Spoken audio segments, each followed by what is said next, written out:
Mata sa Maya. Kailan ka huling nakakita o nakarinig ng huni ng ibong Maya?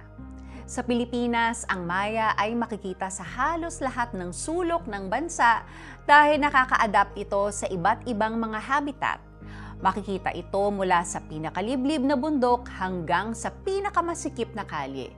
Napaka-ordinaryo lang kung tutuusin ang maliit na ibong ito. It's not as majestic as the Philippine eagle, nor as exquisite as a peacock. In short, there's really nothing special about it. But Jesus used this bird to talk about the Heavenly Father's care for us.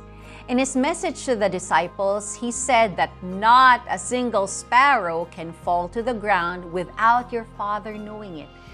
Literal kaya ang ibig niyang sabihin dito? Na out of the millions of sparrows in the world, nakikita ng Diyos ang bawat isa? The God who made the universe has His eye on the sparrow. Imagine that. God is intimately aware of what happens to even the smallest, seemingly insignificant parts of His creation. At kung napapansin niya ang pinakamaliit at pinakaordinaryong Maya, mas higit naman tayong importante sa Kanya. Sabi nga ni Jesus, you are more valuable to Him than many sparrows. Are you feeling ignored, rejected, or worthless? All you have to do is glance at the sky and realize that God is looking down on you from heaven.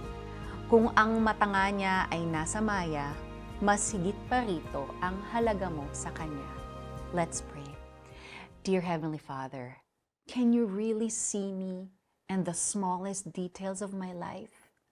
Can you help me deal with my most pressing concern right now? Thank you that your eye is on the sparrow and it is also on me. In Jesus' name I pray. Amen. So the next time you are outside, purposefully look for a sparrow.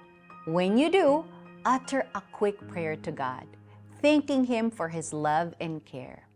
Hindi ba't ipinagbibili sa halaga ng isang salaping tanso ang dalawang Maya? Gayunman, kahit isa sa kanila ay hindi nahuhulog sa lupa kung hindi kalooban ng inyong Ama. At kayo, maging ang buhok ninyo'y bilang niyang lahat. Kaya huwag kayong matakot, higit kayong mahalaga kaysa maraming Maya. Matthew 10 verses 29 to 31. Ako po si Sonja Kalit. God bless you and have a great day.